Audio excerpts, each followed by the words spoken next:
विश्व पर्यावरण दिवस के अवसर पर डिजिटल स्टूडियो पटना विश्वविद्यालय की प्रस्तुति में आप सबों का हार्दिक स्वागत है। पटना विश्वविद्यालय के इस डिजिटल स्टूडियो में हमारे बीच 3 रिसोर्स पर्सन्स उपस्थित हैं, जिसमें सबसे पहले प्रस्तुति होगी प्रोफेसर बीरेंद्र प्रसाद की। आप डिपार्टमेंट ऑफ बायोटेक्नोलॉजी में हेड के रूप में कार्य कर रहे हैं। इससे पूर्व आप डिपार्टमेंट ऑफ बॉटनी में हेड के रूप में कार्य कर चुके हैं और आप पटना विश्वविद्यालय के इंटरनल क्वालिटी एश्योरेंस सेल के डायरेक्टर हैं। दूसरी प्रस्तुति होगी पटना विश्वविद्यालय पूर्ववर्ती छात्र डॉक्टर नवीन कुमार जी की। आप अभी Bihar state pollution control board में वरिष्ठ वैज्ञानिक के रूप में कार्य कर रहे हैं। और तीसरी प्रस्तुति होगी पटना साइंस कॉलेज के पूर्ववर्ती छात्र और वर्तमान में बिहार राज्य बायोडायवर्सिटी बोर्ड के चेयरमैन श्री भरत ज्योति जी के द्वारा।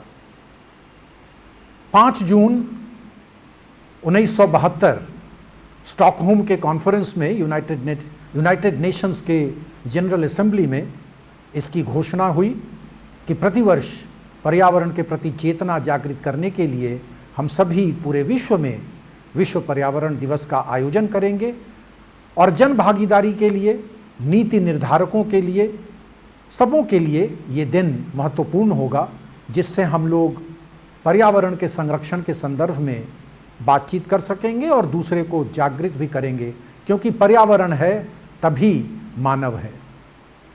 और उसी क्रम में आज हम सभी ने विद्यार्थियों के लिए, शिक्षकों के लिए, शोधार्थियों के लिए 3 रिसोर्स पर्सन्स को यहाँ आमंत्रित किया है, जो पर्यावरण के संदर्भ में आप सबों के बीच अपनी बातों को रखेंगे। धन्यवाद। आप सभी को विश्व पर्यावरण दिवस की हार्दिक शुभकामनाएं। आज 5 जून को संपूर्ण विश्व पर्यावरण दिवस मना रहा है।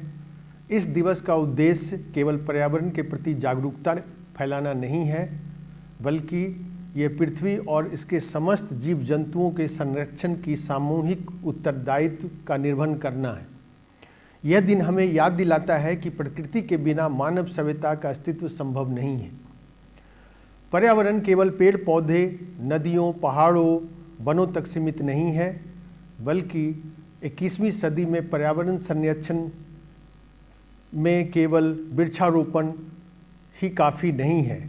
यह विज्ञान और प्रौद्योगिकी, आर्टिफिशियल इंटेलिजेंस और मानवीय संवेदनशीलता के समन्वय का विषय बन चुका है। यदि हम आधुनिक तकनीकी का विवेकपूर्ण उपयोग करें तो प्रकृति के प्रति जिम्मेदारियों को समान रूप से हम लोग अगर लें तो यह सतत विकास और पर्यावरण संरक्षण के बीच संतुलन स्थापित किया जा सकेगा।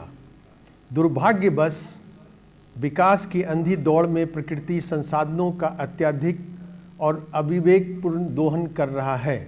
वनों का कटना, फॉसिल फ्यूल का अधिक उपयोग, जल एवं वायु प्रदूषण, प्लास्टिक कचरे का संकट और इंडस्ट्रियल जो एक्टिविटीज़ हो रही हैं वो हमारे पर्यावरणीय संतुलन को गंभीर रूप से प्रभावित कर रहा है।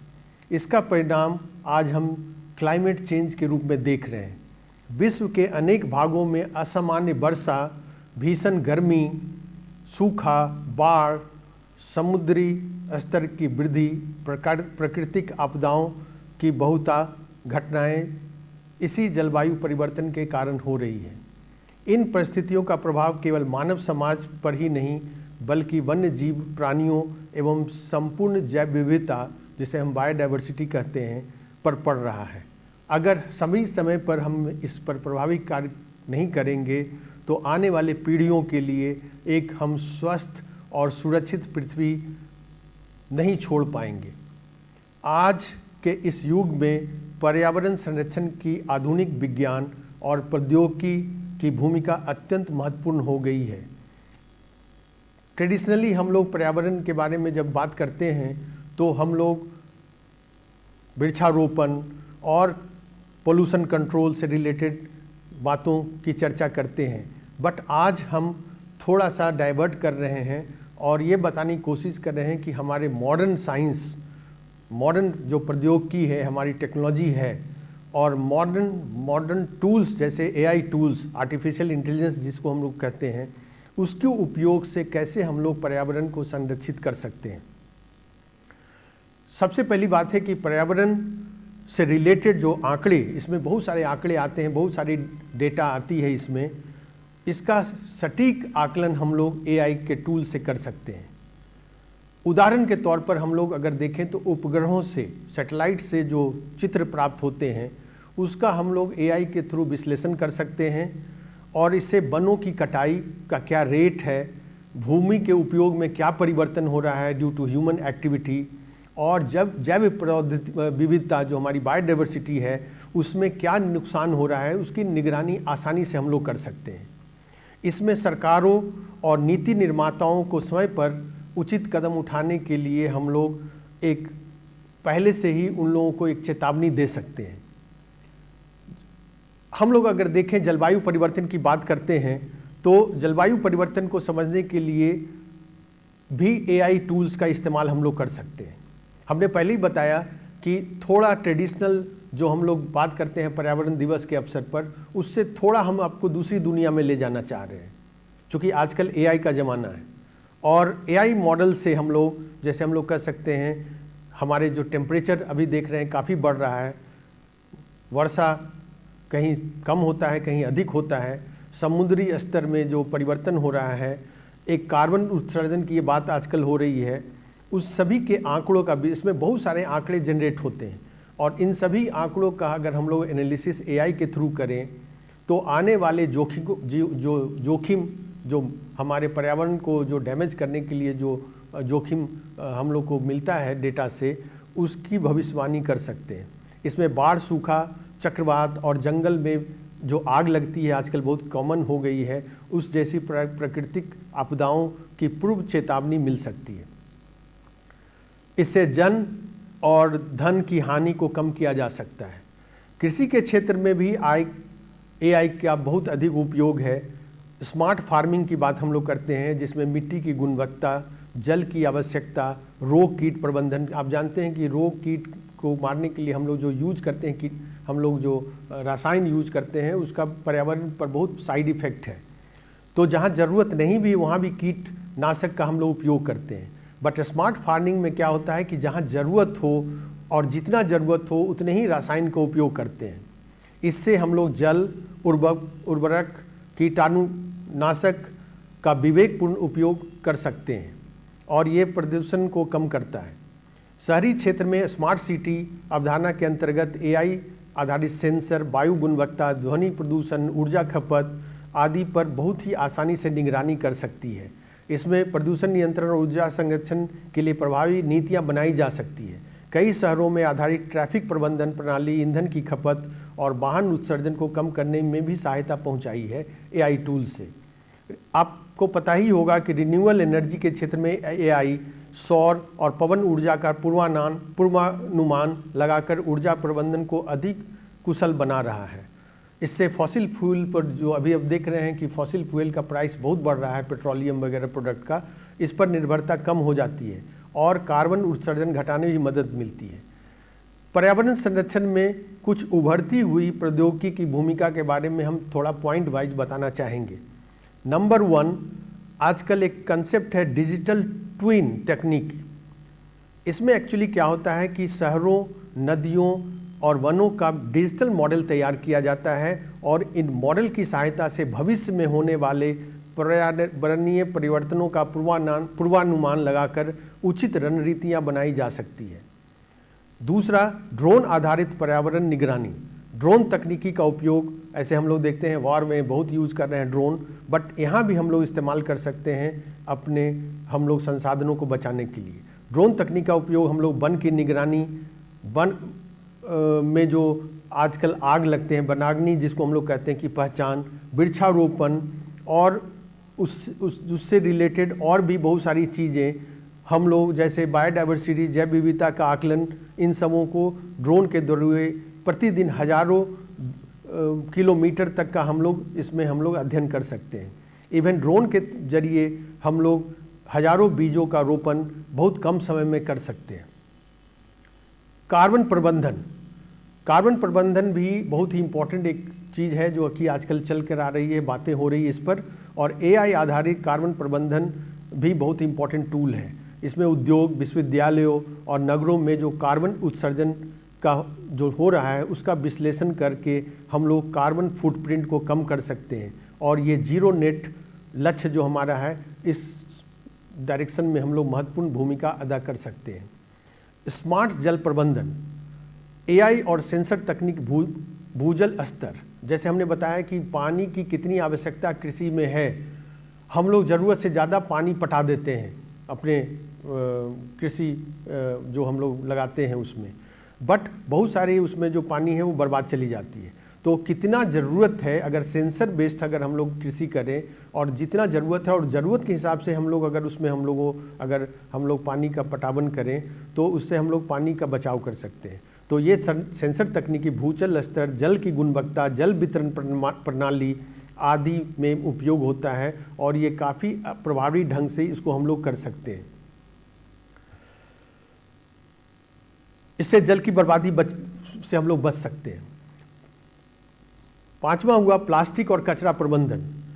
मशीन लर्निंग और रोबोटिक्स, जैसे हम लोग करते हैं कि कचरा प्रबंधन में ह्यूमन एक्टिविटी होती है और उसका साइड इफ़ेक्ट ह्यूमन हेल्थ पर पड़ता है। बट अगर इसमें मशीन लर्निंग और रोबोटिक्स का इस्तेमाल करें और इसको करने में जो कचरा में अलग अलग तरह के प्लास्टिक्स और अलग तरह के कचरा होता है उसके सेपरेशन में अगर इसका इस्तेमाल करें तो इसके रिसाइकलिंग की प्रक्रिया बहुत ही आसान हो जाएगी।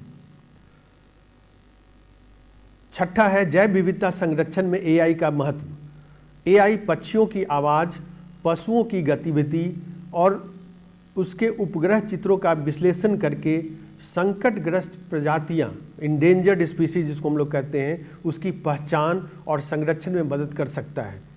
इससे विलुप्त होने के खतरे वाली प्रजातियों की सुरक्षा बेहतर ढंग से की जा सकती है। 7वां है पर्यावरण शिक्षा और जन जागरूकता। एक टर्म आजकल बहुत कॉमन है, 2 टर्म, वर्चुअल रियलिटी और ऑगमेंटेड रियलिटी, VR और AR, जो कि AI आधारित प्लेटफॉर्म है। और इस शिक्षण प्लेटफॉर्म से हम लोग जन जागरूकता बढ़ा सकते हैं और इसके प्रति जो हमारे आम नागरिक है उसमें जागरूकता बढ़ा सकते हैं, खासकर विशेषकर युवाओं को, क्योंकि युवाओं में ये जागरूकता होना जरूरी है पर्यावरण संरक्षण के लिए। एक और कंसेप्ट आजकल आ रहा है ग्रीन मोबिलिटी। ये AI आधारित स्मार्ट ट्रैफिक सिस्टम है।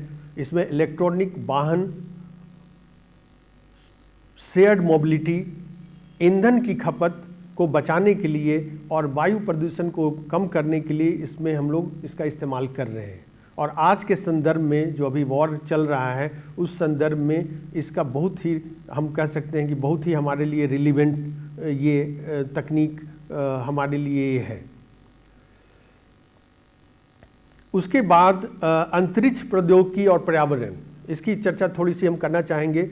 उपग्रह के माध्यम से हम लोग कह सकते हैं कि ग्लेशियर जो आजकल पिघलता है, जिससे समुद्री स्तर का जल स्तर बढ़ रहा है, वनों का क्षरण हो रहा है और प्रदूषण की निगरानी की जा रही है। और इसमें भारत सरकार का जो ISRO, Indian space research organisation है, इस जैसी संस्थाओं की इस दिशा में महत्वपूर्ण योगदान हो रही है। एक और कंसेप्ट है आजकल सिटीजन साइंस, नागरिक विज्ञान। इसमें कुछ ऐप्स डेवलप सरकार भी कर रही है, मोबाइल ऐप्स, डिजिटल प्लेटफॉर्म के माध्यम से आम नागरिकों में पक्षियों, तितलियों और प्रदूषण संबंधी जानकारी साझा कर वैज्ञानिक अनुसंधान तथा संरक्षण कार्यक्रम में भागीदारी कर सकते हैं। हमें AI का बेहतर इस्तेमाल करके पर्यावरण संरक्षण की दिशा में बहुत आगे हम लोग बढ़ सकते हैं। इससे पृथ्वी को बचाने का संकल्प केवल हमारे मानव हृदय और सामूहिक चेतना के रूप में नहीं हो सकती है। हमें अपने दैनिक जीवन में छोटे छोटे कदम उठाने होंगे, जैसे अधिक से अधिक वृक्षारोपण, जल संरक्षण, प्लास्टिक का कम उपयोग, ऊर्जा की बचत, जैव विविधता का संरक्षण में योगदान कर सकते हैं। प्रकृति हमारी आवश्यकता को पूरी कर सकती है, लेकिन हमारे लालच को पूरा नहीं कर सकती है। इसलिए हम लोग मॉडर्न तकनीक का उपयोग करके पर्यावरणीय संतुलन के बीच सामंजस्य स्थापित करके अधिक से अधिक हम लोग इसका उपयोग कर सकते हैं मानव जाति को बचाने के लिए। विश्व पर्यावरण दिवस हमें यह संकल्प लेने के लिए अवसर देता है कि हम प्रकृति के साथ संतुलन स्थापित करें और पर्यावरण संरक्षण में अपनी जीवन शैली का अभिन्न अंग बनाएं। हमें यह समझना होगा कि पर्यावरण की रक्षा केवल एक विकल्प नहीं है, बल्कि मानवता के लिए और समस्त जीव जगत के लिए के अस्तित्व के लिए अनिवार्य आवश्यकता है। आइए इस अवसर पर हम सब मिलकर ये संकल्प लें कि हरित पृथ्वी, सुरक्षित भविष्य, पर्यावरण बचाएं, जीवन बचाएं। इन सब शब्दों के साथ मैं अपनी बात को समाप्त करता हूं। धन्यवाद। जय हिंद। विश्व पर्यावरण दिवस के अवसर पर मेरी ओर से और मेरी संस्था बिहार राज्य प्रदूषण नियंत्रण परिषद की ओर से आप सभी को हार्दिक शुभकामनाएं। मेरे लिए अत्यंत हर्ष का विषय है कि इस अवसर पर पटना विश्वविद्यालय के इस डिजिटल स्टूडियो में मुझे आने का मौका मिला, क्योंकि मैं इसी कॉलेज और इसी विश्वविद्यालय का छात्र रहा हूं। तो ये मेरे लिए अत्यंत गर्व का विषय है कि मेरे अल्मा मैटर में वापस आने का और आपसे संवाद करने का मौका मिला है। आप सभी जानते हैं कि प्रत्येक वर्ष 5 जून को विश्व पर्यावरण दिवस पूरे विश्व में मनाया जाता है, जिसका मूल उद्देश्य आम जनों के बीच में पर्यावरण संरक्षण और प्रदूषण नियंत्रण विषयों पर आम जनता को आगाह करना और इसमें उनकी सहभागिता को सुनिश्चित करना होता है। तो इस वर्ष भी विश्व पर्यावरण दिवस मनाया जा रहा है और हर प्रत्येक वर्ष इसके लिए एक थीम निर्धारित होती है।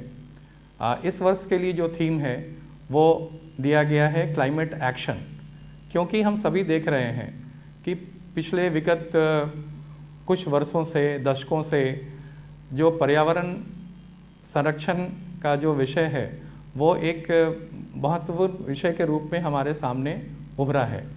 जो हमारी बढ़ती हुई जनसंख्या और बदलती जीवन शैली, अधिक से अधिक लोगों तक अधिक से अधिक सुविधाएं पहुंचाने के क्रम में हमने अपने पृथ्वी के ऊपर जो प्राकृतिक संपदाएं हैं उसका उपयोग किया है, बल्कि अगर मैं कहूं तो अनियंत्रित उपयोग किया है, उसका दोहन किया है, जिसके कारण एक तरफ ये प्राकृतिक संपदाएं कम हो रही हैं, छीन हो रही हैं, और जो बची हुई संपदाएं भी हैं वो प्रदूषण और संक्रमण का शिकार हैं। इसलिए आज के दिन प्रत्येक नागरिक का ये कर्तव्य है कि हम अपने संसाधनों को सुरक्षित करें, संरक्षित करें, उसे प्रदूषण और संक्रमण से बचाएं। हम सभी देख रहे हैं कि विगत कुछ वर्षों में जो वैश्विक ताप वृद्धि, ग्लोबल वार्मिंग और क्लाइमेट चेंज की समस्याएं एक व्यापक समस्या बनकर के पूरे विश्व के सामने उभरी हैं। इसलिए ये ज़रूरी है कि हम इन अपने पर्यावरण को प्रदूषण से बचाएं। इसके लिए सरकारें काम कर रही हैं, पूरे वैश्विक स्तर पे काम हो रहा है, जो जुड़ी हुई संस्थाएं हैं वो भी अपने अपने जो शेयर का काम है वो कर रही हैं, लेकिन इसकी सफलता तब तक, जो वांछित सफलता है वो हम तब तक हासिल नहीं कर सकते जब तक समाज के पूरे कम्युनिटी के एक एक नागरिक का इसमें योगदान नहीं हो। बिहार राज्य प्रदूषण नियंत्रण परिषद भी राज्य में प्रदूषण नियंत्रण के लिए काफ़ी सजग है और बिहार राज्य प्रदूषण नियंत्रण परिषद ये जो संस्था है इसकी स्थापना water prevention and control of pollution act 1974, जिसे शॉर्ट में हम वाटर एक्ट भी कहते हैं, उसके अंतर्गत 1974 में हुई थी। ये 50 अपने स्थापना के 50 वर्ष पूरे कर चुका है और सतत रूप से राज्य के पर्यावरण संरक्षण और प्रदूषण नियंत्रण में अपने योगदान के लिए लगा हुआ है। प्रदूषण आप जानते हैं कई प्रकार के होते हैं, जिसमें वायु प्रदूषण जो अभी काफ़ी चर्चा का विषय है। हमारी परिवेशीय वायु जो जिसे हम श्वसन के रूप में ग्रहण करते हैं, जिसके ऊपर हमारा जीवन आधारित है, वो भी प्रदूषण का शिकार होती है, जिसके दो प्रमुख कारण हैं, कुछ मानवीय क्रियाओं से, कुछ प्राकृतिक कारणों से। तो जो प्राकृतिक कारण है उसके ऊपर तो हमारा उतना कंट्रोल नहीं हो सकता है, लेकिन जो मानवीय कारण है उसके ऊपर ध्यान देने की आवश्यकता है। हम अपने जीवन शैली में छोटे छोटे उपाय करके इस वायु प्रदूषण की समस्या को काफ़ी हद तक कम कर सकते हैं। राज्य में जो परिवेशीय वायु की गुणवत्ता के आकलन के लिए बिहार राज्य प्रदूषण नियंत्रण परिषद ने 23 जिलों में 35 continuous ambient air quality stations की स्थापना की है और ये कार्यरत हैं। इससे रियल टाइम जो हमारे परिवेशीय वायु के जो मानक हैं उसकी मॉनिटरिंग की जाती है और ये आंकड़े हम प्रदर्शित करते हैं और पब्लिक डोमेन में भी उपलब्ध हैं। राज्य प्रदूषण नियंत्रण परिषद एवं केंद्रीय प्रदूषण नियंत्रण परिषद के पोर्टल पे ये आंकड़े उपलब्ध हैं। आम जनों के द्वारा भी इसको देखा जा सकता है और विशेषकर जो हमारे विद्यार्थी हैं, शोधार्थी हैं, वो इन आंकड़ों का प्रयोग अपने अध्ययन में, अपने शोध में कर सकते हैं, जिससे कि कुछ विशेष बातें भी इन शोध से निकल के आ सकती हैं और उनके रिकमेंडेशन को जांच करके, परख करके आगे का भी काम किया जा सकता है। तो अभी तो हम 35 स्टेशंस के द्वारा ये आंकड़े एकत्र कर रहे हैं। इसके अतिरिक्त 15 मैनुअल स्टेशंस भी हैं, जहाँ की ये ऑटोमेटिक स्टेशंस हमारे रियल टाइम होते हैं, जहाँ की ये मशीन में ये ambient air quality, ambient air को सक किया जाता है, उसका एनालाइज किया जाता है डिफरेंट पैरामीटर्स के लिए और वो हमें डेटा उपलब्ध होते हैं। मैनुअल स्टेशन में भी वही काम होता है, लेकिन मैनुअल मशीन्स के द्वारा फिर उसको एयर को हम डिज़ोल्व करते हैं सॉल्वेंट्स में और उसका फिर एनालिसिस करके हम उसके अंदर देखते हैं कि भाई इसके अंदर कौन सी गैसेस हैं, कौन से पैरामीटर्स हैं वगैरह है। मैं आपसे शेयर करना चाहूँगा कि पूरे कंट्री में एक NCAP national clean air programme चलाया जाता है पूरे कंट्री में, जिसमें जो शहर हैं जो आम तौर पर इन मानकों को पूरा नहीं करते हैं, उनको हम नॉन अटेनमेंट सिटीज़ के रूप में पहचानते हैं। तो पूरे कंट्री में 135 नॉन अटेनमेंट सिटीज़ हैं, जिसमें 3 पटना, मुजफ्फरपुर और गया हमारे बिहार राज्य के हैं। तो इन 3 सिटीज़ के लिए विशेषकर सिटी एक्शन प्लान चलाई जाती है परिषद के द्वारा, जिसमें विभिन्न विभागों के सहयोग से जिस स्तर पे जो भी कार्य किया जाना है उसको ये कार्य वो विभाग उसको संपन्न करता है और एक रियल उसकी बाकायदा समीक्षा की जाती है और वहाँ पे प्रदूषण के स्तर को कम करने के उपाय किए जाते हैं। और मुझे आपसे शेयर करने में अत्यंत प्रसन्नता है कि इन प्रयासों के कारण पिछले विगत वर्षों में जो 2021-22 की तुलना में अगर इस साल हम देखें तो जो PM10 है, यानी पार्टिकुलेट मैटर, ऐसे पार्टिकुलेट मैटर जो 10 माइक्रोन साइज से कम के होते हैं, उसकी सांद्रता में कमी आई थी। जहां 2021 में ये 186 माइक्रोग्राम प्रति घन मीटर पाए जाते थे, अभी इनका औसत मान 83-84 माइक्रोग्राम्स प्रति घन मीटर रह गया है। तो ये भी जो भी कार्य किए जा रहे हैं, ये इसके पॉजिटिव रिजल्ट्स नज़र आ रहे हैं। हमारा जो बिहार राज्य है, देखिए ये IGP जो इंडो गैंजेटिक प्लेन जिसको हम कहते हैं, इसमें स्थित है, खास करके उसके लोअर भाग में। तो क्या होता है कि IGP रीजन में स्थित होने के कारण यहाँ धूलकण की समस्या ज़्यादा होती है। तो हमारे बिहार राज्य में जो हमारी स्टडी है उसमें हमारे एम्बिएंट एयर क्वालिटी में धूलकण की जो मात्रा है वही एक चिंता का विषय है। और जो गैसियस पोल्यूटेंट हैं जैसे नाइट्रोजन के डाइऑक्साइड्स और सल्फर के ऑक्साइड्स, ओजोन आदि जो विभिन्न स्रोतों से आते हैं, उसकी मात्रा यूजुअली, मैं कह रहा हूँ यूजुअली, मानकों से कम होती है। तो मुख्य समस्या यहाँ धूलकण की है, जिसको कि हम अपने प्रयासों से कम कर सकते हैं। अभी हम 23 जिलों में ये हमारे मॉनिटर्स हैं और मुझे खुशी है आपसे शेयर करते हुए कि बहुत जल्दी ही हम शेष 15 जिलों में भी ये मॉनिटर स्थापित कर लेंगे।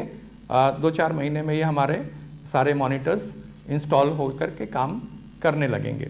तो इसके अतिरिक्त राज्य परिषद ने कई और भी उपाय किए हैं एयर पोल्यूशन को कम करने के लिए। जैसे कि हमारे राज्य में जितने भी ईंट भट्ठे कार्यरत हैं उसे हम लोगों ने क्लीनर टेक्नोलॉजी में शिफ्ट किया है। तो जो भी पहले ये जो टेक्नोलॉजी यूज़ होती थी उसको हम लोग बुल्स ट्रेंच किल्न टेक्नोलॉजी कहते थे।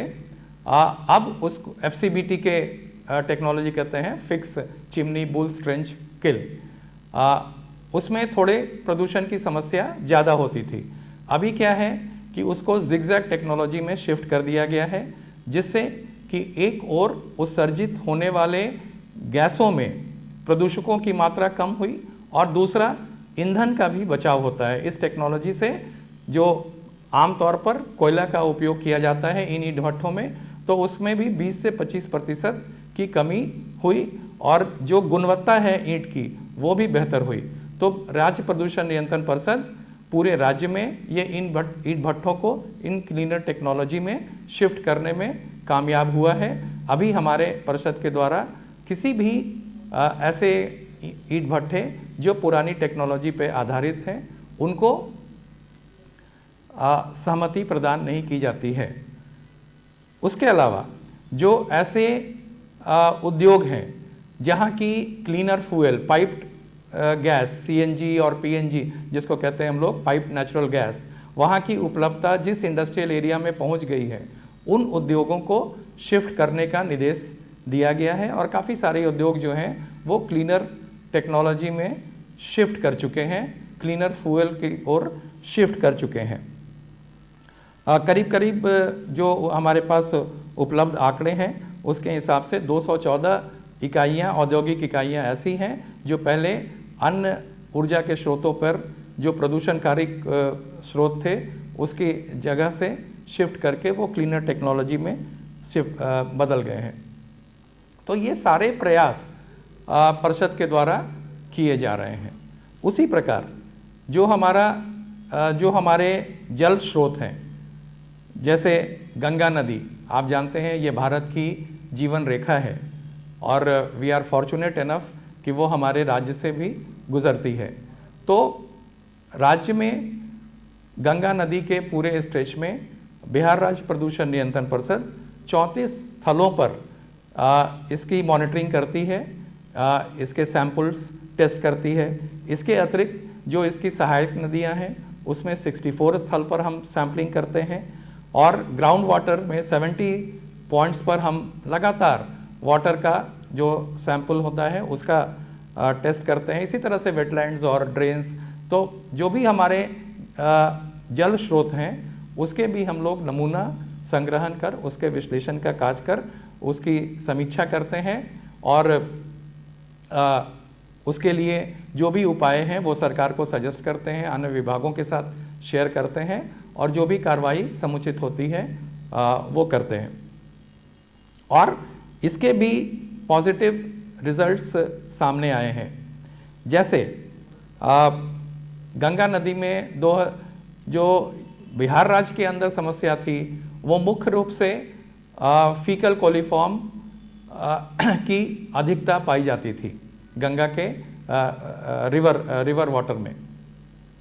कहने का मतलब कि जो भी है अदर पैरामीटर्स जो हैं, जो ऑर्गेनिक मटेरियल, जो BOD, COD और ये सब सीमा के अंदर, मानकों के अंदर पाए जाते थे। सिर्फ जो टोटल कॉलीफॉर्म और फीकल कॉलीफॉर्म यानी माइक्रोबियल कंटामिनेशन जिसको हम कहते हैं, वो जो हमारी सीमा थे है उसके अधिक पाई जाती थी। इसका प्रमुख कारण जो शहरों से या जो नदी के किनारे जो हमारे हैबिटेशन है उसके द्वारा जो वेस्ट वाटर था वो नदियों में जाता है और वही जो है इनको कंटामिनेट करता है, संक्रमित करता है, प्रदूषित करता है।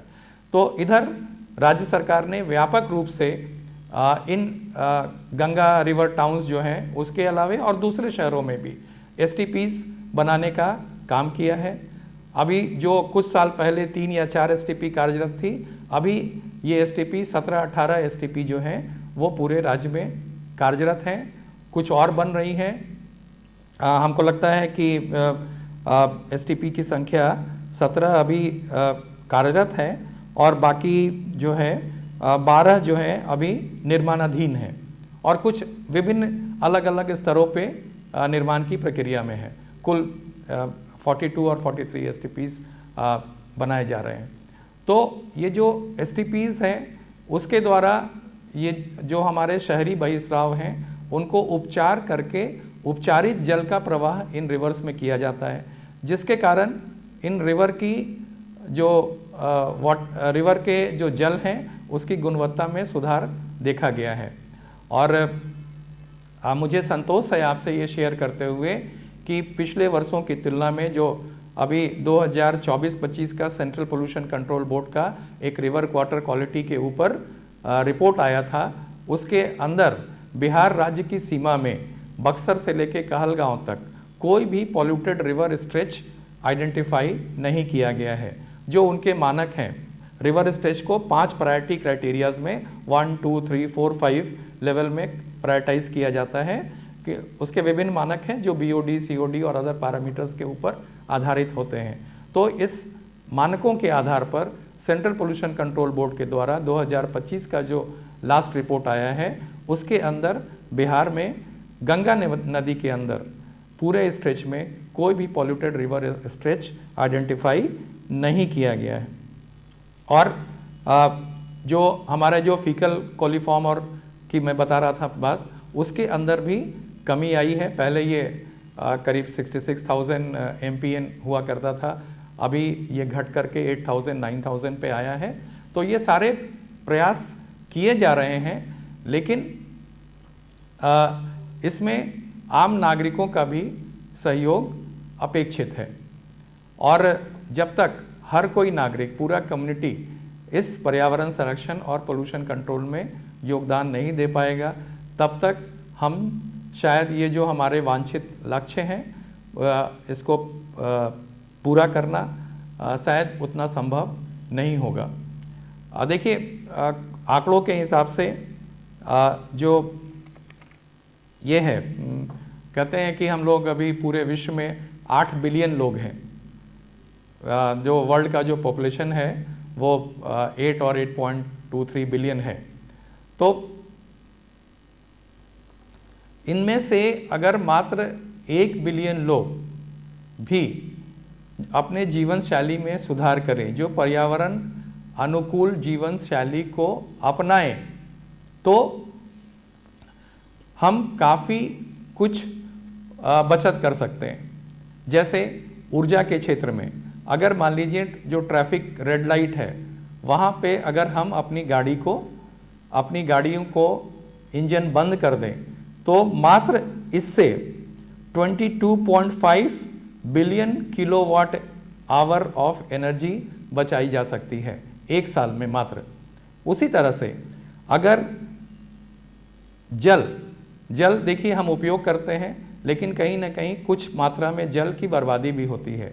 तो अगर रनिंग टैप को हमेशा हम बंद रखें, छोटे छोटे उपाय अगर हम करें, तो अगर जल की बर्बादी को हम रोक पाएँ तो 9 ट्रिलियन लीटर्स ऑफ वाटर का हम बचत कर सकते हैं। तो मेरा आप सबों से आग्रह होगा कि अपने जीवन शैली में छोटे छोटे सुधार ला करके जो हमारे पर्यावरण अनुकूल जीवन शैली है उसको अपनाएं तो हम एक बेहतर कल की कामना कर सकते हैं, जिससे पर्यावरण संरक्षण में हमें मदद मिलेगी। 2 चीज़ों पे विशेष ध्यान देना होगा, एक ऊर्जा का संरक्षण और दूसरा जल का संरक्षण। उसके बाद अपशिष्ट जब हम जनरेट करते हैं तो अभी हम वेस्ट प्रोडक्शन से अपशिष्ट जो है उसको सर्कुलर इकोनॉमी की तरफ बढ़ रहे हैं कि जो भी कुछ भी वेस्ट जो है वो हमारा वेस्ट नहीं है। अगर हम रिड्यूस, रीयूज़ एंड रीसाइकिल के सिद्धांत को अपनाएं तो काफ़ी हद तक हम इस वेस्ट मैनेजमेंट को सफलतापूर्वक पूरा कर सकते हैं। तो मेरी आप सबों से ये अपील होगी कि जो भी सरकारें, जो भी संस्थाएं इस क्षेत्र में काम कर रही हैं, उनके साथ आप भी मिलकर के आएँ और अपने जीवन शैली को पर्यावरण अनुकूल बना करके हमारी अगली पीढ़ी के लिए एक सुरक्षित, स्वस्थ पर्यावरण उपलब्ध कराने में अपने आप को योगदान साबित करें। धन्यवाद। डिजिटल स्टूडियो पटना विश्वविद्यालय में आप सभी का स्वागत है, अभिनंदन है। 5 जून विश्व पर्यावरण दिवस के अवसर पर हम सभी पर्यावरण के संरक्षण और सुरक्षा के लिए सक्रिय हैं और विशेषकर जो युवा वर्ग है, जो विश्वविद्यालय के छात्र छात्राएं हैं, उनमें पर्यावरण के प्रति चेतना जागृत करने के लिए हम इस डिजिटल स्टूडियो में विशेष रूप से आमंत्रित कर रहे हैं। आज स्टूडियो में हमारे बीच पटना साइंस कॉलेज के पूर्ववर्ती छात्र और बिहार राज्य जैव विविधता परिषद के माननीय अध्यक्ष श्री भरत ज्योति जी हमारे बीच यहाँ उपस्थित हैं।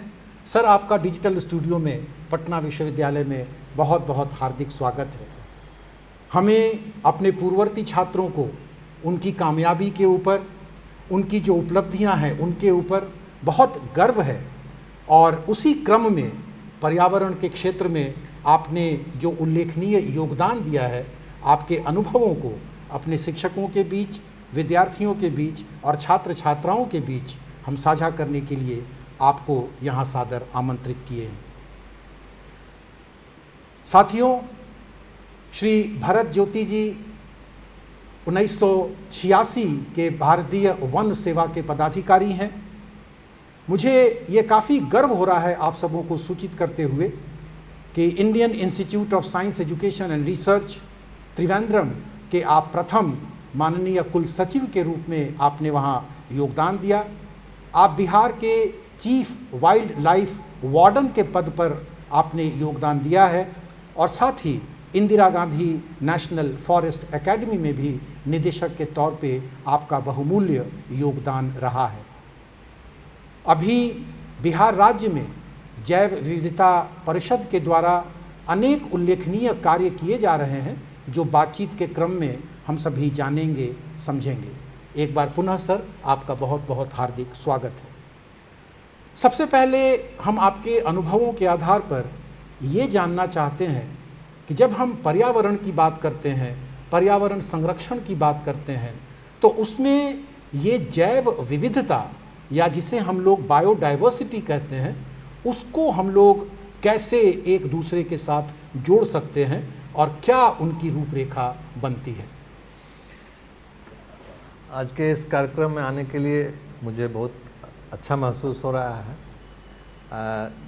पर्यावरण और जैव विविधता का संबंध अगर हम समझना चाहें तो पहले हमको ये जानना होगा कि पर्यावरण का संबंध पारिस्थितिकी से है, इकोलॉजी से है, इकोसिस्टम से है। इकोसिस्टम जो है सो पर्यावरण में जैविक पार्ट भी है और फिजिकल पार्ट भी है। तो बायोफिजिकल इन्वायरमेंट जब हम कहते हैं तो बायोफिजिकल इन्वायरमेंट में इकोसिस्टम्स और इकोलॉजी उसका विज्ञान हो गया और इकोसिस्टम उसका तंत्र हो गया।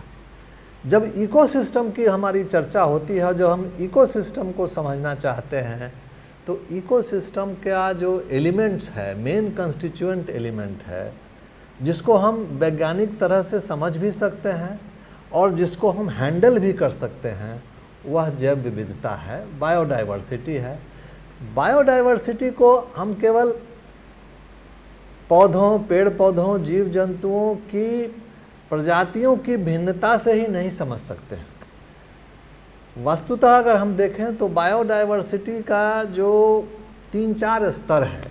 सबसे पहला स्तर हम लोग कहते हैं कि जेनेटिक लेवल पे जो डाइवर्सिटी है उससे बायोडाइवर्सिटी बनती है। जेनेटिक लेवल से ऊपर जाएंगे तो हम बोलेंगे प्रजातियों की और प्रजाति के समूहों की, कम्युनिटी की डाइवर्सिटी। इतना ही नहीं, जो कम्युनिटी है और जेनेटिक्स है और कम्युनिटी है, वो कहाँ वास करती है, वो हैबिटेट्स में और इको रीजन्स में बात करती है। फिर उनकी डाइवर्सिटी से इनका डाइवर्सिटी का संबंध है।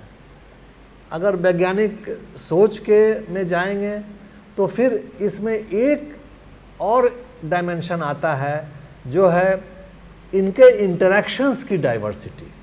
हैबिटेट और लाइफ, लिविंग थिंग्स का जो कम्युनिटीज़ है, उनके का जो इंटरेक्शन है, उसकी डाइवर्सिटी। तो जो वैज्ञानिकों ने जब इसको गहन अध्ययन किया तो देखा ये 4 स्तर की जैव विविधता है। लेकिन जब हम इसको हैंडल करना चाहते हैं और जब हम इसको पर्यावरण से जोड़ते हैं तो यह पाया गया कि पर्यावरण की जो समस्याएं हैं 19वीं सदी से जो शुरू हुई, 17वीं सदी, 18वीं सदी, 19वीं सदी, 20वीं सदी और आज 21वीं सदी में ये चरम सीमा पे है। इसमें 3-4 विषय हैं जो कि पर्यावरणीय समस्याओं से पर हमारे से ज्वलंत समस्याएं हैं और जिनका सामना करने में मानव समाज को बहुत कठिनाई हो रही है। पहला हम लेते हैं प्रदूषण, दूसरा आज के संदर्भ में जलवायु परिवर्तन और उसके परिणाम, दुष्परिणाम, और इन सब के साथ जुड़ा हुआ है जैव विविधता का घटना, जैव विविधता का तेज़ी से घटना। नेचुरल उसमें चेंजेस नहीं, मानव जनित कारणों से, ह्यूमन रीजन्स के कारण, ह्यूमन फैक्टर्स के कारण तेज़ी से जैव विविधता का घटना। साथ ही सॉइल का डिग्रेडेशन जो है वो भी। तो ये 4-5 समस्याएं हैं। और बायोलॉजिकल इन्वेजन, जो आप कहते हैं कि वीड्स का इन्वेजन, अनवांटेड स्पीसीज़ का आक्रामक होकर बढ़ना, वो फिर जैव विविधता को कम कर देता है। तो जैव विविधता को अगर हम देखें तो यह अपने आप में जैव विविधता का घटना एक कॉजल फैक्टर भी है, साथ में यह सिम्टम भी है, यह सिम्टम भी है। इसके बाद अगर हम दूसरा एक पहलू ये देखेंगे कि पर्यावरणीय समस्याओं को अगर हम साधना चाहें, उनके समाधान की ओर बढ़ें, तो उसका सबसे सहज और सबसे डिपेंडेबल, इकोनॉमिकली भी सबसे एफिशिएंट, टेक्नोलॉजिकली भी सबसे एफिशिएंट तरीका है जैव विविधता को बढ़ाना या जैव विविधता के तेज़ी से घटाव को रोकना। जहाँ घट गया है वहाँ इसको पुनर्वासित करना। तो इस सब का संबंध है। तो पर्यावरण की जब बात आती है तो जब हम nature friendly, nature aligned, regenerative farming, ये सारी बातें जब करते हैं जिनका संबंध पर्यावरण डिग्रेडेशन को रोकने से है, तो वहाँ जैव विविधता आ जाती है। बहुत विस्तार से और बहुत बढ़िया सर आपने जैव विविधता के संदर्भ में पर्यावरण का क्या संबंध है उसकी चर्चा की है। एक तरफ हम लोग विकास की बात कर रहे हैं। विकास के कारण चाहे वो जल हो या वायु हो या जंगल हो या हमारे खेत खलिहान हो, शहरीकरण हो रहा है, तो इन सभी कारणों से जैव विविधता के ऊपर निश्चित रूप से प्रतिकूल प्रभाव मानव जनित तो हो ही रहा है और वो स्थानीय भी हो सकता है। और आए दिन हम लोग जो आपने जलवायु परिवर्तन की बात की, तो उसके संदर्भ में हम लोग वैश्विक रूप में भी इसके जैव विविधता के ऊपर इसके प्रतिकूल प्रभाव को हम लोग देख रहे हैं, महसूस कर रहे हैं। उस क्रम में भारत सरकार की ओर से हो या अंतर्राष्ट्रीय संगठनों की ओर से हो, कोई एक ऐसा फोरम भी अब काफ़ी सक्रिय है जो जैव विविधता के संदर्भ में नए कानून को लेकर के जनमानस के सामने आएगा। किसी भी देश और राज्य में विकास के क्रम को आगे बढ़ने के साथ साथ जैव विविधता के संरक्षण के लिए भी क्या ध्यान दिया जाना चाहिए, उस पर भी कुछ बातें होंगी। और मुझे बहुत खुशी है, गर्व है कि आप बिहार राज्य के जैव विविधता परिषद के अध्यक्ष हैं।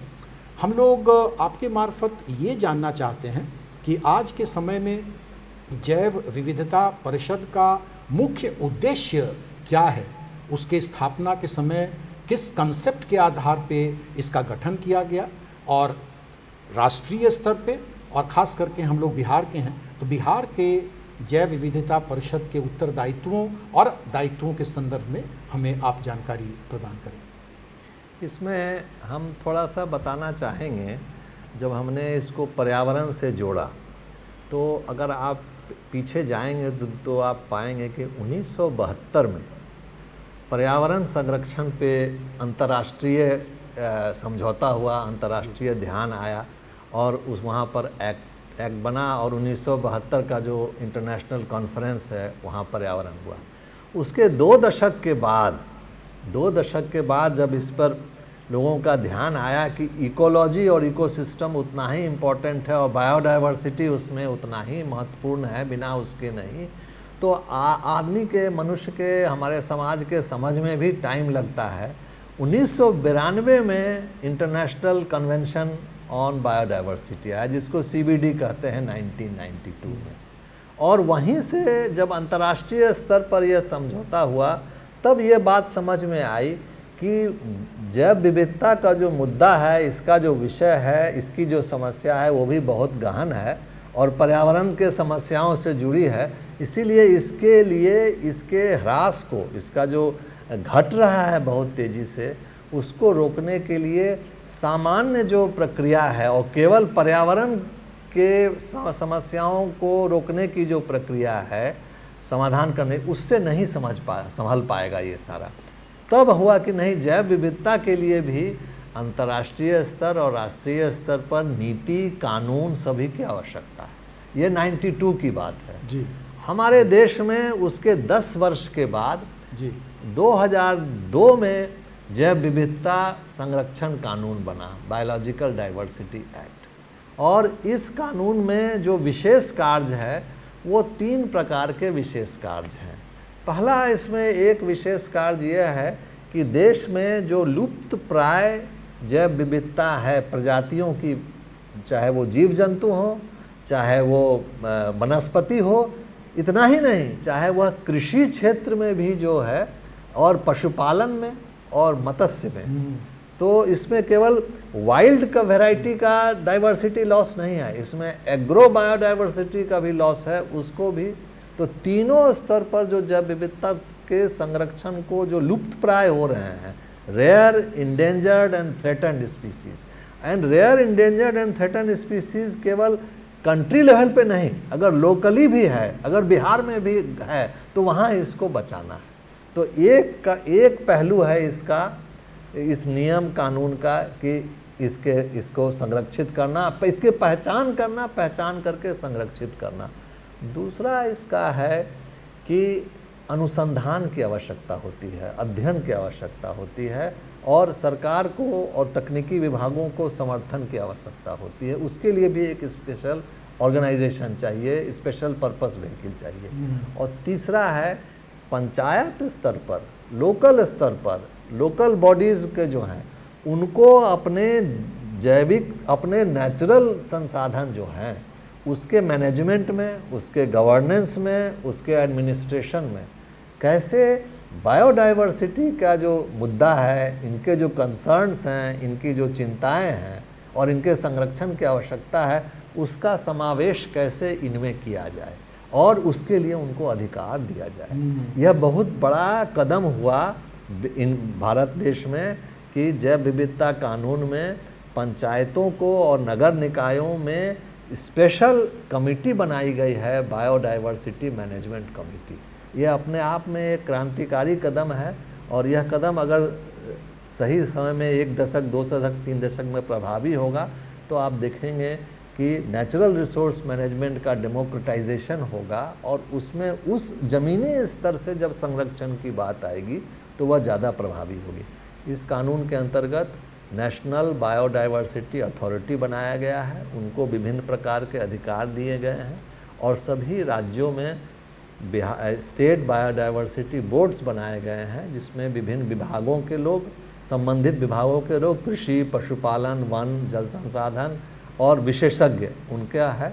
और इसमें वही 3 पहलू जो मैंने बताया, एक तो एक्सेस बेनिफिट शेयरिंग पंचायतों का, दूसरा संरक्षण लुप्त प्राय जीवों का, और लुप्त प्राय ज्ञान भी जो है, पारंपरिक ज्ञान है, वह भी अगर विलुप्त हो रहा है तो उसका भी उनको भी अभिलेखित करना, उनको संरक्षित करना, तो ताकि ट्रेडिशनल नॉलेज और मॉडर्न साइंस दोनों का बहुत ही अच्छा ब्लेंड होकर के आप इसको समस्याओं का समाधान कर सकते हैं। आप केवल पीछे नहीं जा सकते हैं, मॉडर्न साइंस है उसका। तो ये इसका है और बोर्ड का मुख्य दायित्व और कार्य वहीं से बन के उसी कानून के अंतर्गत आता है और उसी नीति में हम लोग कार्य कर रहे हैं। बहुत अच्छी जानकारी सर आपने दी। अगर हम लोग अपने राज्य बिहार की बात करें तो भौगोलिक दृष्टिकोण से या भूवैज्ञानिक दृष्टिकोण से बिहार पूरे विश्व में कह सकते हैं कि उसका एक यूनिक स्थान है। एक तरफ जहां हिमालय से निकलने वाली कई महत्वपूर्ण नदियां हैं और दूसरी तरफ बिहार का जो दक्षिणी हिस्सा है वो पठारी इलाका कह सकते हैं जहां पे पानी की भी कुछ कमी है। और साथ ही साथ हम लोग आर्थिक दृष्टिकोण से कहें या और विकास के दर को देखें तो काफ़ी तेज़ी से बिहार में विकास हो रहे हैं और कई तरह की संरचनाएं बन रही हैं। औद्योगिक क्रांति की ओर हम लोग बढ़ रहे हैं, शहरीकरण का विस्तार होता चला जा रहा है। तो पर्यावरण दृष्टिकोण से अगर हम लोग ये जानना चाहें कि जो जल की उपलब्धता है, चाहे वो सरफेस वाटर हो या सब सरफेस वाटर हो, और उसमें खास करके जो आर्द्र भूमि है उनकी भी एक अलग महत्वपूर्ण भूमिका है। तो शहरीकरण के दौर में इस तरह के जो प्राकृतिक संसाधन हमारे राज्य में हैं उनके ऊपर अगर कुछ प्रतिकूल प्रभाव पड़ रहा है तो उसके संरक्षण के लिए पर्यावरणीय दृष्टिकोण से हम काम तो कर ही रहे हैं। मैं ये जानना चाहता हूँ कि इस तरह के बदलाव में जैव विविधता के ऊपर किस प्रकार के प्रभाव पड़ रहे हैं या पड़ेंगे और उसके लिए हम लोग क्या योजना बनाए हैं और उस पर किस प्रकार आगे बढ़ रहे हैं। इसमें जो आपने बहुत अच्छे बिहार के संदर्भ में जो सिचुएशन का एनालिसिस किया, ये बहुत अच्छा है। सिनेरियो क्या बनेगा, वाकई बिहार राज्य का अगर आप देखें तो इसके बिहार राज्य की जो विशेषताएं हैं या जो ये इस स्टेट का जो स्पेसिफिक इश्यूज़ है उसको समझना आवश्यक है। पर्यावरण और जैव विविधता दोनों के सामंजस्य से कैसे हम जो विकास है उससे कैसे तालमेल बिठा के कैसे हम अपना सस्टेनेबल इन्वायरमेंट, सस्टेनेबल हैबिटेट्स बना सकते हैं, इस पर कार्य की आवश्यकता है। वाकई बिहार अपने आप में दक्षिण का पठार अगर आप देखें तो दक्षिण के पठार में भी यहाँ 2 प्रकार के लैंड फॉर्म्स हैं। एक तो छोटा नागपुर का लैंड फॉर्म जो है, आउटर जो नॉर्थ छोटा नागपुर का लैंड फॉर्म्स है जो आपको औरंगाबाद से लेकर के जमुई, बांका, गया, नवादा डिस्ट्रिक्ट्स में है। दूसरा आपका एक बहुत बड़ा लैंड फॉर्म है जो विंध्यन हाईलैंड्स का है, जो कैमूर का प्लेटू है। ये अपने आप में दक्षिणी बिहार का एक शील्ड है और एक ये दक्षिणी बिहार से जो सटा मैदानी क्षेत्र है उसको भी प्रभावित करता है।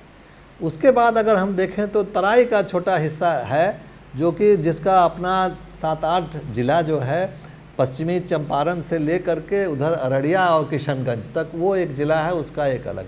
और इन सब के बीच में गंगा और कितनी 8-10 जो मुख्य धाराएं हैं जो गिरती हैं, ये अपना एक विशेष और बहुत ही फ्लैट प्लेन्स, और साथ में जो वेटलैंड्स हैं यहाँ आर्द्र भूमि, ये अगर आप पूरा देखें तो पूरा नॉर्थ बिहार और सेंट्रल बिहार का छोटा सा पोर्शन, काफ़ी अच्छा पोर्शन, ये दोनों मिला के आप कहें तो it is a land embedded with multitude of wetlands.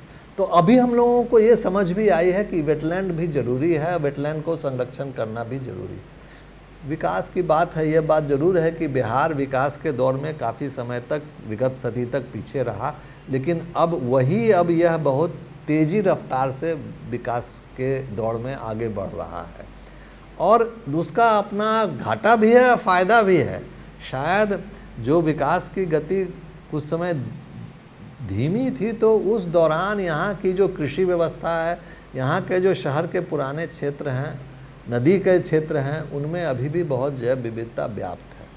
अब स्ट्रेटजी ये होनी चाहिए कि आगे जो हम लोग विकास बढ़ें, चाहे वो रोड, रेलवे, इंडस्ट्रियलाइजेशन, अर्बनाइजेशन, इसके लेकर के इंफ्रास्ट्रक्चर का विकास हो या कृषि क्षेत्र का जो विकास हो, उस दोनों प्रक्रियाओं में हम जैव विविधता का जो संरक्षण है और एक तालमेल बिठा करके मॉडर्न इंडस्ट्रियल डेवलपमेंट में कितना जैव विविधता को, संरक्षण को प्रश्रय देना चाहिए, इसका तालमेल बिठा के अगर आगे 2 दशक, 3 दशक, 4 दशक के जो डेवलपमेंट प्रोसेसेस हैं उसमें अगर इनको इनकॉर्पोरेशन कर लिया जाए तो हमारा जो विकास होगा, इस राज्य का विकास, जो चैलेंजेस हैं वो अपॉर्चुनिटीज़ में बदल जाएंगे। जो हमारा लिगेसी है, कुछ प्रॉब्लम्स हो सकता है हम उससे बेनिफिट भी उठा के कर सकें। बिहार राज्य विविधता परिषद इस दिशा में जो काम कर रहा है अभी, इसमें पहला काम है हमारा बिहार राज्य का जैव विविधता कार्य योजना, रणनीति और कार्य योजना का निर्माण करना। Bihar state biodiversity strategy and action plan. हम लोग इस कार्य योजना को तैयारी में 2 वर्षों से लगे हुए हैं। वह इसलिए कि इस कार्य योजना को तैयार करने में हमें विभिन्न विभागों से, विभिन्न विशेषज्ञों से कंसल्टेशन करना पड़ रहा है। हमने एग्रो बायोडायवर्सिटी पर कंसल्टेशन पूरी कर ली है, हमने रिवर और वेटलैंड पर कंसल्टेशन पूरी कर ली है, अर्बन बायोडायवर्सिटी पर भी हमने हाल में पिछले 19 मई को वर्कशॉप करा के कंसल्टेशन पूरी कर ली है। अब हमको फॉरेस्ट और वाइल्ड लाइफ के बारे में कंसल्टेशन करना है और साथ में जो नगर निकाय हैं, पंचायत हैं, ये लोकल बॉडीज़ हैं, उनको कैसे इसमें जोड़ा जाए, कैसे किया जाए, ये करके हमारा उद्देश्य है कि आगामी 6 महीने में हम लोग बिहार की biodiversity strategy and action plan तैयार कर लेंगे, जिसमें एग्रो बायोडायवर्सिटी और डिफरेंट लैंडस्केप्स, वाइल्ड बायोडायवर्सिटी, इस पे सारे जो क्या एक्शन किए जाने हैं, क्या रोड मैप होगा, ये राज्य सरकार इसको अडॉप्ट करेगी और तब विकास प्रक्रियाओं में जो आवश्यकता है वो पूरी हो जाएगी। शहरी क्षेत्र के जैव विविधता के लिए हम लोगों ने एक विशेष अध्ययन कार्य शुरू किया है, जिसमें 10 बड़े शहरों का, पटना, भागलपुर, गया, मुजफ्फरपुर, आरा, बक्सर, बिहार शरीफ, ऐसे शहरों का, पूर्णिया, कटिहार, इनका हम लोगों ने अर्बन, क्योंकि बिहार में अर्बनाइजेशन बढ़ रहा है और बढ़ेगा। आप परसेंटेज कितना भी कम रहे और राज्यों की तुलना में, लेकिन हमारे राज्य की आबादी इतनी है और यह आबादी का विस्तार हो रहा है और यह विस्तार 2050 के बाद भी चलता रहेगा। हमारा फर्टिलिटी रेट, अभी फिगर्स आए हैं वो ऐसे हैं। तो इसको ध्यान में रखते हुए हम शहरों के इस पर अलग कार्य कर रहे हैं। साथ में हम 10 या 12 अनुसंधान संस्थानों के साथ कृषि क्षेत्र में, वानिकी क्षेत्र में, मत्स्यिकी क्षेत्र में, मधुमक्खी पालन क्षेत्र में, लीची के क्षेत्र में हम लोग जैव विविधता से जोड़ के अनुसंधान कार्य कर रहे हैं। तो हमारा कुछ कार्य भी चल रहा है। 8000 पंचायत में हमारे जैव विविधता प्रबंधन समिति, बायोडायवर्सिटी मैनेजमेंट कमेटी गठित है।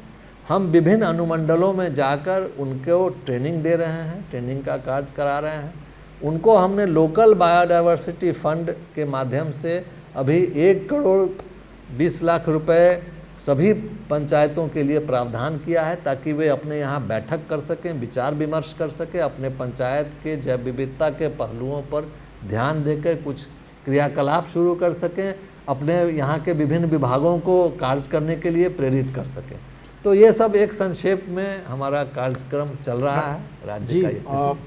बहुत ही अच्छी जानकारी हम लोगों को मिल रही है पर्यावरण संरक्षण के दृष्टिकोण से जैव विविधता परिषद ने किस तरह से अपनी योजनाएं बनाई हैं और कैसे आप अलग अलग विभाग के साथ तालमेल बनाकर उसके सभी पक्षों को जानना चाहते हैं, जिससे एक समग्र रूप में पर्यावरण संरक्षण और जैव विविधता और प्राकृतिक संसाधन सभी हमारे आने वाले पीढ़ी के लिए उपलब्ध हो सकें।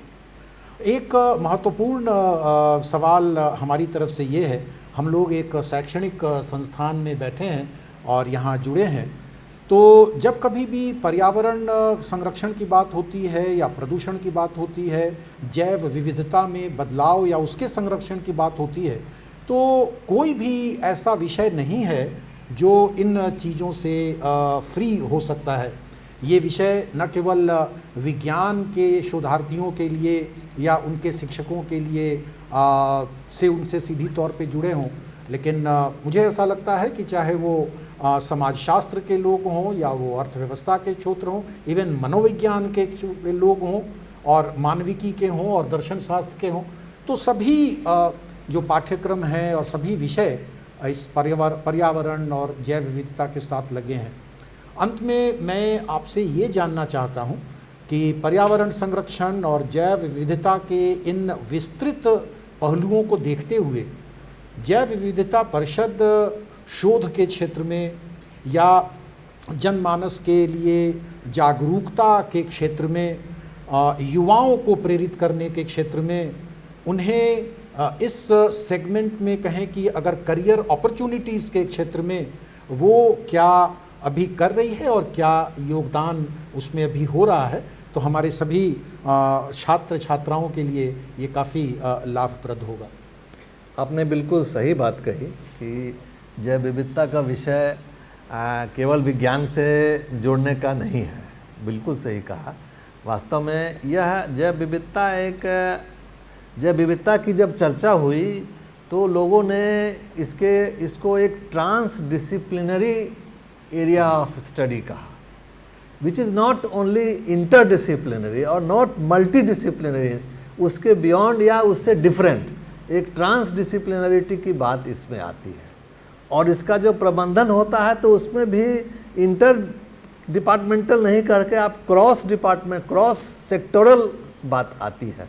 तो वाकई में आप मैनेजमेंट की बात कहें, इंस्टीट्यूशंस की बात कहें, मनोविज्ञान की बात कहें, तो सभी में है जैव विविधता का सबसे जुड़ाव है और सबका संबंध है। और आज के समय की मांग भी है कि जैव विविधता के मुख्य तत्व को सभी शैक्षणिक संस्थान और शोध संस्थान वाले समझें और अपने क्रियाकलापों में, अपने अनुसंधान में और अपने शैक्षणिक जो उनका पाठ्यक्रम है उसमें इसका समावेश समुचित रूप से जहाँ जितना स्कोप है, जहाँ जो हो सकता है वहाँ इसमें करने का कोशिश करें, तभी इस विषय को प्रधानता मिलेगी और तभी समाज में इसका आगे बढ़ेगा।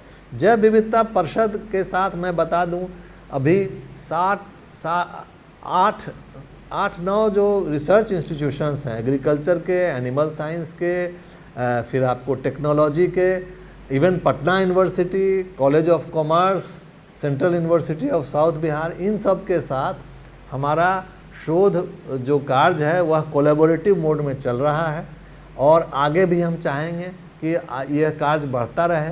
साथ ही हमने एक इंटर्नशिप प्रोग्राम शुरू किया है, बायोडाइवर्सिटी इंटर्न्स, और यह बहुत फ्लेक्सिबल प्रोग्राम है, 3 महीने का है, लेकिन कम का भी कोर्स हो सकता है वेकेशन से जोड़ करके, 3 महीने से बढ़ भी सकता है, डिपेंड करता है वो छात्र कहाँ का है, पीएचडी का छात्र है, एमएससी का छात्र है, छात्र पास कर लिया है अभी एमएससी के एडमिशन नहीं लिया है, उसको भी हम लोग इसमें प्रोविज़न रखे हैं। तो इनसे हमारे यहाँ इंटर्नशिप करके, चाहे वो आईटी का एप्लीकेशन हो या लैंडस्केप इकोलॉजी का एप्लीकेशन हो या ज्योग्राफी का एक एप्लीकेशन हो, लाइफ साइंसेस का एप्लीकेशन तो है ही, बॉटनी, जूलॉजी, इकोलॉजी इसका तो है ही, इन्वायरमेंट साइंस का है ही, लेकिन और विषयों का भी हम लोगों ने रखा है, सोशल वर्क को भी रखा है, ये सारा। तो इनसे जुड़ करके जैव विविधता में परिषद में विद्यार्थी इंटर्नशिप कर सकते हैं। पिछले साल हमने शुरू किया था, हमारे यहाँ करीब 20-25 विद्यार्थी इंटर्नशिप कर चुके हैं और अभी भी कर रहे हैं। हर साल हम लोग इसको बढ़ाते रहेंगे। यंग प्रोफेशनल्स भी हम लोग लेते हैं जो पीएचडी और एमएससी पास करके कुछ एक्सपीरियंस के साथ आए हैं, तो उनको भी हम लोग 9 महीना के लिए या 15 महीना तक का उनका प्रोविज़न है कि रख करके हम अपने क्रियाकलापों से उनको जोड़ करके, मतलब ऑन जॉब एक एक्सपीरियंस और एक पर्सनालिटी डेवलपमेंट, नॉलेज डेवलपमेंट का ये है। उससे बोर्ड का भी फ़ायदा होता है और उनको भी अपने करियर एडवांसमेंट में फ़ायदा होता है। आवश्यकता ज़रूर है कि कुछ स्मॉल कोर्सेज मॉड्यूल्स भी आप पटना विश्वविद्यालय में और विश्वविद्यालय में डेवलप किए जाएं, जो कि बायोडाइवर्सिटी को फोकस में रख के हों। बहुत छोटे क्रेडिट्स के कोर्स हो सकते हैं, 2 क्रेडिट, 5 क्रेडिट, 3 क्रेडिट, इस तरह के कोर्स बीएससी लेवल पे, बीए लेवल पे, मास्टर्स लेवल पे और बीटेक एमटेक लेवल पे हो सकते हैं। तो एक वहाँ भी स्कोप है करने की। बोर्ड ज़रूर इसमें सहयोग करेगा और चाहेगा कि इससे जुड़ना। विश्व पर्यावरण दिवस के अवसर पर आप डिजिटल स्टूडियो पटना विश्वविद्यालय में आप पधारे और बहुत ही महत्वपूर्ण जानकारी आपने साझा की है। हम इससे पहले कि इस कार्यक्रम को समाप्त करें, मैं ज़रूर आप सबों को ये बताना चाहता हूँ कि डिजिटल स्टूडियो में समसामयिक जो विषय हैं उससे संबंधित हम लोग अपने पूर्ववर्ती छात्र जो हमारे शिक्षकगण हैं उनकी रिकॉर्डिंग करते हैं, जिससे अधिक से अधिक छात्र छात्राओं को इसका लाभ मिल सके। जहाँ तक पर्यावरण संरक्षण की बात है, निश्चित रूप से हमारे बिहार राज्य में पिछले कुछ वर्षों से जो जल जीवन हरियाली की बात हुई है, उससे पर्यावरण संरक्षण में काफ़ी परिवर्तन हुए हैं। वनों का जो प्रतिशत है आच्छादन का, उसमें वृद्धि हुई है। जल संरक्षण के क्षेत्र में भी सरकार के द्वारा कई महत्वपूर्ण काम किए गए हैं और जन जागरूकता और जन सहभागिता के मार्फत हम लोग नदियों की सुरक्षा और नदियों के गुणवत्ता पे भी कार्य किए हैं। दक्षिण बिहार में कई जगहों पे जहाँ पे भूमिगत जल का स्तर नीचे जा रहा था, पब्लिक पार्टिसिपेशन के द्वारा और गवर्नमेंट के जो कई मॉड्यूल्स आए हैं उसके द्वारा संरक्षण के लिए काफ़ी महत्वपूर्ण काम हो रहे हैं। तो डिजिटल स्टूडियो में विश्व पर्यावरण दिवस के अवसर पर आज श्री भरत ज्योति जी हमारे बीच यहाँ पधारे। आप पटना विश्वविद्यालय के पूर्ववर्ती छात्र हैं और भारतीय वन सेवा से आप सेवानिवृत्ति के पश्चात बिहार राज्य के जैव विविधता जो बोर्ड है, परिषद है, उसके आप माननीय अध्यक्ष हैं और साथ ही साथ राष्ट्रीय और अंतर्राष्ट्रीय स्तर पर आपने फॉरेस्ट कंजर्वेशन और इन चीज़ों से संबंधित कार्यों में आपका विशेष योगदान है। एक बार पुनः सर मैं आपका बहुत बहुत आभार व्यक्त करता हूँ। मुझे भी बहुत अच्छा लगा इस विश्वविद्यालय में आकर, अपने अल्मा मैटर में फिर आकर के आपके साथ चर्चा करने में बहुत खुशी हुई। बहुत मेरे लिए भी सौभाग्य की बात है।